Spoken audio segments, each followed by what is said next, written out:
सुप्रभात बच्चों, मैं हूं नीरज सर और आप लोगों की डिमांड पर मैं लेकर के आया हूं एक सेशन जिसमें हम लोग जैक बोर्ड के क्लास 11th के जो 2024 के एग्ज़ाम होने वाले हैं, जो कि 27 तारीख से स्टार्ट हैं, तो उसमें फिजिक्स में जो मोस्ट एक्सपेक्टेड क्वेश्चंस हैं स्टूडेंट्स, यूनिट वाइज मैं इस सेशन में आप लोगों का क्वेश्चन रखूँगा ताकि जो है आपको परेशानी ना हो।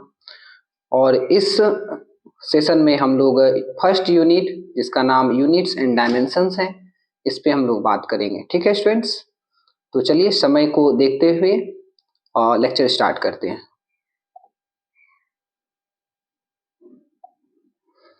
तो हमारा पहला जो क्वेश्चन हो जाएगा स्टूडेंट्स, कहता है in SI system the fundamental units are. तो एसआई सिस्टम में जो फंडामेंटल यूनिट्स हैं, एसआई प्रणाली में जो मौलिक इकाइयां हैं, मैं इस सेशन में स्टूडेंट्स बता दूं कि हिंदी और इंग्लिश दोनों ही लैंग्वेजेस को लेकर के चल रहा हूं ताकि सभी बच्चे इसका लाभ अच्छे से उठाएं, सबके लिए हेल्पफुल रहेगा। ठीक है, तो फंडामेंटल यूनिट जो होते हैं स्टूडेंट्स, आपको पता है 7 बेसिक क्वांटिटी होते हैं: मास, लेंथ, टाइम और इलेक्ट्रिक करंट, टेम्परेचर और अमाउंट ऑफ सब्सटेंस जिसका यूनिट होता है मोल, एंड लुमिनस इंटेंसिटी जिसकी एसआई यूनिट कैंडला होती है। तो आप देखिएगा तो option A is the correct answer हो रहा है। Okay, option A is the correct answer. आगे चलते हैं। नेक्स्ट क्वेश्चन है स्टूडेंट्स हमारा, एक प्रकाश वर्ष बराबर होता है, this is the most important question students. तो 1 लाइट ईयर में कितना होता है वैल्यू? तो 1 light year, option D is the correct answer, 9.46 into 10 to the power 15 metre. इसको approx 10 to the power 16 metre भी लिखा जाता है स्टूडेंट्स। ओके, दिमाग में रखिएगा इसको। और ये डिस्टेंस का स्पेस में मेजर करने की यूनिट है। तो नेक्स्ट क्वेश्चन आता है, थर्ड क्वेश्चन, एसआई में आधार इकाइयां की संख्या कितनी है? How many numbers of base SI units are there? तो जैसा कि बताया गया आपको फर्स्ट क्वेश्चन में ही कि 7 हैं, तो ऑप्शन में आपको 7 है, आप 7 पे टिक आउट कर दीजिए एकदम और आगे बढ़ जाइए। उसके बाद कहता है डायमेंशनल फॉर्मूला फॉर फ्रीक्वेंसी। तो स्टूडेंट्स, फ्रीक्वेंसी की जो फॉर्मूला होती है वो 1 बाई टाइम पीरियड होती है, या यूनिट हर्ट्ज बोलिए या तो फिर सेकेंड इनवर्स बोलिए। तो डायमेंशनल फॉर्मूला इसका हो जाएगा टी टू द पावर -1। तो आप देखोगे ऑप्शन ए रॉन्ग है, ऑप्शन बी रॉन्ग है, ऑप्शन सी रॉन्ग है, option D is the correct answer. m to the power 0 इसको लिखा जा सकता है, and l to the power भी 0 लिख सकते हैं हम लोग, बिकॉज एनीथिंग पावर 0 का वैल्यू 1 होता है। तो t का पावर -1 इंटू 1 लिखते हैं तो कोई फर्क नहीं पड़ता है। नेक्स्ट है question number 5, 1 newton is equivalent to. तो स्टूडेंट्स 1 न्यूटन का ये एसआई यूनिट है और इसको सीजीएस में कन्वर्ट करने के लिए दिया जाता है। तो 1 न्यूटन इज इक्वल टू होता है 10 टू द पावर 5 डाइन। कई बार क्वेश्चन आपसे पूछ लेते हैं कि 1 डाइन इज इक्वल टू कितना न्यूटन। तो बस students 1 dyne is equal to 1 by में या तो 10 टू द पावर 5 बोलिए, या तो फिर आप 10 टू द पावर 5 को ऊपर ले जाओगे तो -5 न्यूटन हो जाएगा। तो इसको दिमाग में रखिएगा स्टूडेंट्स। आगे चलते हैं। क्वेश्चन नंबर 6 कहता है dimensional formula for the pressure. Pressure का जो फॉर्मूला होता है, किसी का भी डायमेंशनल फॉर्मूला अगर आपसे पूछा जाता है तो आप उसका फॉर्मूला अपने दिमाग में रखिए। कोई भी फॉर्मूला से आप डायमेंशन फाइंड कर सकते हैं। एक फिजिकल क्वांटिटी के बहुत सारे फॉर्मूलेज होते हैं। तो प्रेशर का होता है फोर्स बाय एरिया। तो फोर्स का mLT-2 हो जाएगा, बिकॉज किलोग्राम मीटर पर सेकेंड स्क्वायर होता है, एंड एरिया का हो जाएगा L का स्क्वायर। तो आप देख लीजिए m का पावर 1 है, L का पावर भी -1 होगा और T का power -2, and option A is the correct answer. तो चलिए इसको दिमाग में रखना आपको। आगे चलते हैं स्टूडेंट्स। कहता है 1 AMU। 1 AMU is equal to कितना होता है? AMU एक परमाणु द्रव्यमान मात्रक है, एटॉमिक मास यूनिट। AMU का फुल फॉर्म भी आप लोगों से पूछा जा सकता है, तो इसको ध्यान में रखिएगा। और 1 AMU में जो है वो प्रोटॉन के मास के अप्रोक्सीमेटली होती है, प्रोटॉन और न्यूट्रॉन के लगभग। तो 1.66 into 10 to the power -27 kg होगा। आगे चलते हैं। क्वेश्चन नंबर 8 कहता है parsec is the unit of. Students 3 चीजें दिमाग में रखिए, यहां से कुछ ना कुछ क्वेश्चंस इस यूनिट से आने ही है आपको। एक एस्ट्रोनॉमिकल यूनिट, खगोलीय दूरी, ठीक है, दूसरा लाइट ईयर डिस्टेंस और तीसरा पारसेक। यहाँ से कुछ ना कुछ क्वेश्चंस हर साल उठते ही हैं। तो ये तीनों ही डिस्टेंस की यूनिट है। ये सूर्य और पृथ्वी के बीच की डिस्टेंस को हम लोग खगोलीय दूरी कहते हैं या astronomical unit. 1 AU is equal to होता है 1.5 इंटू 10⁻11 मीटर। उसी तरह से पार्सेक यहाँ पूछा गया है इज द यूनिट ऑफ, तो पार्सेक किसका यूनिट है स्टूडेंट? तो मैंने जैसे बताया ये तीनों जो है डिस्टेंस के हैं, तो option B is the correct answer. Parsec दूरी का मात्रक है, ठीक है। क्वेश्चन नंबर 9 कहता है 1 फर्मी इज इक्वल टू, तो 1 फर्मी इज इक्वल टू होता है 10⁻⁻15 मीटर। ये डेसी, सेंटी, मिली, माइक्रो, ये आप लोगों को प्रीफिक्स याद रखना चाहिए। माइक्रोमीटर कई बार पूछ लिया जाता है कि कितनी वैल्यू होती है, तो option D is the correct answer. यहाँ देखिए 10⁻⁻15 सेंटीमीटर भी दिया है, बट आपको सेंटीमीटर नहीं लेना है, मीटर चूज करना है। ओके, देख लीजिएगा, अगर सेंटीमीटर में होता तो ये 10⁻⁻17 सेंटीमीटर अगर आप लिख देते हो तो हाँ ये सही हो जाएगा, बिकॉज 10⁻⁻15 मीटर एंड 10⁻⁻17 मीटर एक ही बात है। ओके स्टूडेंट्स,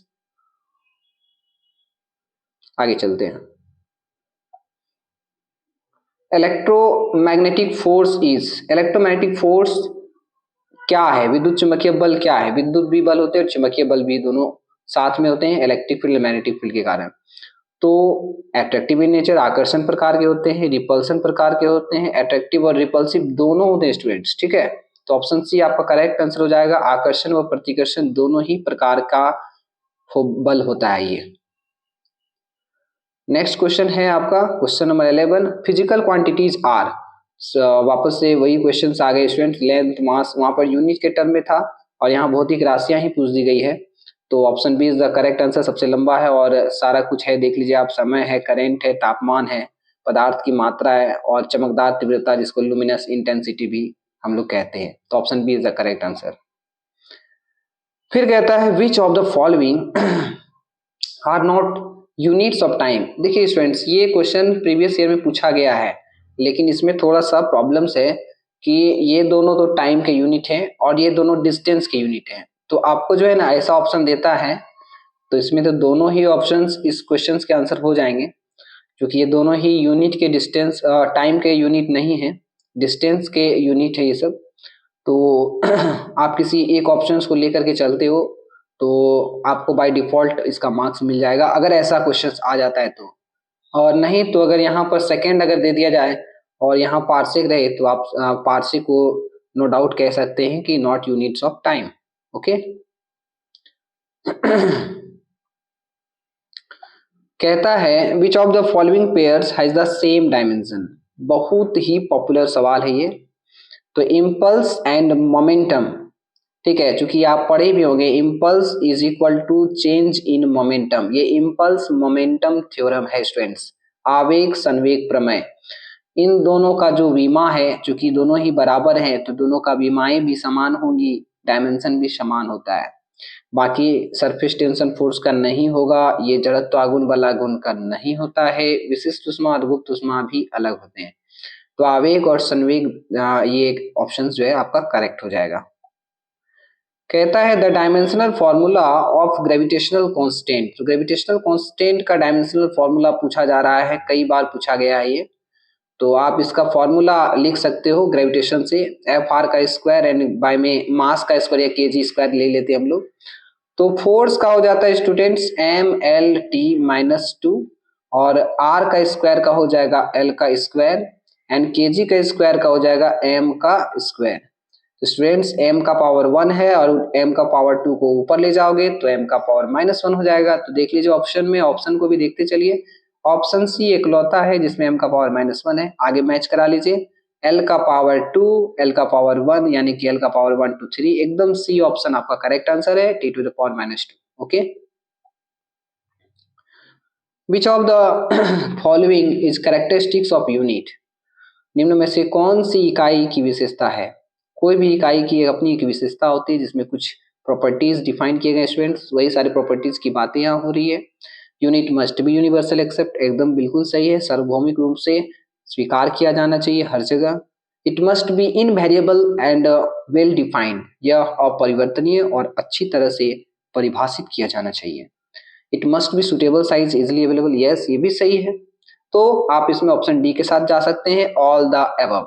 ठीक है, सभी क्वेश्चन सभी ऑप्शन सही हैं। 16 नंबर क्वेश्चन कहता है light year is a unit of, तो लाइट ईयर मैंने पहले भी कहा कि डिस्टेंस के यूनिट है, तो आप इसे लगा दीजिए कि दूरी का मात्रक होता है प्रकाश वर्ष। भले वर्ष लिखा हुआ है लेकिन समय नहीं लेना है आपको, टिक नहीं करना, ऑप्शन में भी दिया हुआ है लेकिन ये आप रॉन्ग हो जाएंगे, आपको दूरी लेके चलना है। The quality having the same unit in all system of unit is, तो वो क्वांटिटी जिसका यूनिट सेम होता है किस कोई भी सिस्टम में, चाहे एसआई हो, सीजीएस हो या फिर एफपीएस सिस्टम हो। तो मास का तो अलग अलग होता है, एसआई सिस्टम में हो जाएगा किलोग्राम, और सीजीएस में हो जाता है ग्राम, और एफपीएस में हो जाता है पाउंड।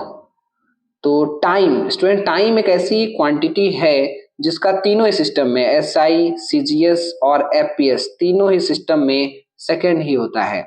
तो आपको समय इसका आंसर हो जाएगा। ओके, आगे चलते हैं। Which is the dimensional formula for torque, तो स्टूडेंट्स टाउ का जो फॉर्मूला होता है वो होता है एफ क्रॉस एस, तो इसका हो जाएगा newton metre, they the just like work done के जैसा है। तो फोर्स का हो जाएगा M L T minus two, and S का हो जाएगा इंटू एल, तो M L square T minus two. तो ऑप्शन ढूंढ लीजिए, फर्स्ट ऑप्शन ही है हमारा, ठीक है, बला घूर्णन। तो याद रखें students, torque, W, work done और एनर्जी, इन तीनों का जो डायमेंशन होता है ना सेम होता है। ठीक है, फिर कहता है which of the following quantities has the same dimension as the work, लीजिए क्वेश्चन पूछ दिया और ऑप्शन में टॉर्क नहीं है, एनर्जी बट है, तो दे दीजिए। अगर ऑप्शन में एनर्जी और टॉर्क, ठीक है, बला घूर्णन दोनों होते तो आपको ऑप्शन सी होता, बोथ, बोथ का ऑप्शन एक निकालेगा।